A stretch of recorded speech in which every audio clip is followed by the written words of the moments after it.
नमस्कार दोस्तों, स्वागत है आपका हिंदी नॉलेज शो में। तो दोस्तों, इस समय पूरे अमेरिका के अंदर कोहराम मचा हुआ है और मचे भी क्यों ना, क्योंकि पिछले 2-3 दिनों के अंदर एक के बाद एक कई सारे अमेरिकी बैंक धराशायी होना शुरू हो चुके हैं और करीबन $600 बिलियन का फटका अमेरिकी सरकार को लग चुका है और बताया जा रहा है कि ये और भी ज्यादा बढ़ेगा क्योंकि अमेरिका के बैंकिंग सेक्टर की हालत बहुत ज्यादा खराब है और यह भी कहा जा रहा है कि आने वाले कुछ दिनों में कई और बैंक दिवालिया घोषित हो सकते हैं। और यकीन मानिए, इसका भयंकर नुकसान अमेरिका को तो होगा ही, साथ ही नकारात्मक प्रभाव दुनिया के सभी देशों पर भी पड़ेगा, चाहे वो भारत या चीन ही क्यों ना हो। वो कैसे, वो मैं आपको आगे बताऊंगा, लेकिन पहले ये जान लीजिए कि अमेरिका के कौन कौन से बैंक कोलैप्स हो चुके हैं। तो सबसे पहले नंबर 1 पर आता है सिलिकॉन वैली बैंक, जो अब से 2-3 दिन पहले ही कोलैप्स हुआ है और यकीन मानिए बहुत ही ह्यूज बैंक था ये। इसके अंडर करीबन $209 बिलियन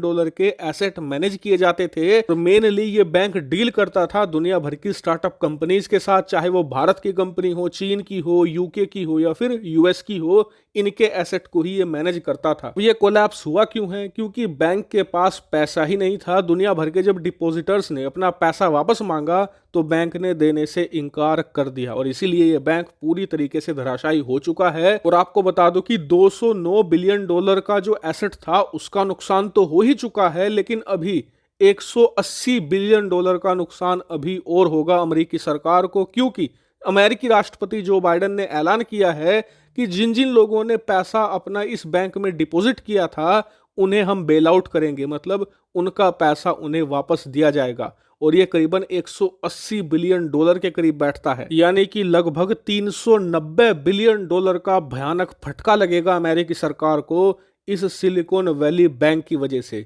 अब आते हैं दूसरे बैंक पर। दूसरा यहाँ पर बैंक है सिग्नेचर बैंक और ये भी कोई छोटा मोटा बैंक नहीं था। दरअसल इसके अंडर करीबन $110 बिलियन के एसेट यहाँ पर मैनेज किए जाते थे और इसी वजह से ये 2008 में जो लेहमन ब्रदर बैंक था, उसके बाद सिलिकॉन वैली बैंक है जो पिछले हफ्ते कोलैप्स हुआ है, उसके बाद ये सिग्नेचर बैंक अमेरिकी इतिहास का तीसरा सबसे बड़ा बैंक बन चुका है जो कोलैप्स हुआ है। और आपको बता दूं कि इसके अंदर भी बहुत ही ज्यादा हैवी डिपॉजिट था, करीबन 80 से लेकर 90 बिलियन डॉलर लोगों ने इसमें अपना पैसा डिपॉजिट करके रखा था, यानी कि जमा करके रखा था और वो डूब चुका है। हालांकि अमेरिकी सरकार ने कहा है कि वो इसे भी बेल आउट करेंगे, यानी कि अमेरिकी सरकार को यहां पर भी 100 बिलियन के एसेट का फटका लग गया, उसके बाद अब $80 बिलियन का भी यहां पर फटका और लगेगा, यानी कि करीबन $320 बिलियन तो अमेरिकी इकोनॉमी से गायब हो गए, इनकी जीडीपी से खत्म हो गए इन बैंकों के डूबने की वजह से। इसके ऊपर से अमेरिकी सरकार को अब करीबन $280 बिलियन के आसपास खर्च करने पड़ेंगे अपने लोगों का डिपॉजिट वापस करने में, यानी कि दोहरा झटका है अमेरिकी सरकार के लिए। और अब चिंता ये जताई जा रही है कि इसकी देखा देखी अमेरिका में और दूसरे जो बैंक हैं वो कोलैप्स ना करने लगे, क्योंकि ये तो कुछ भी नहीं है।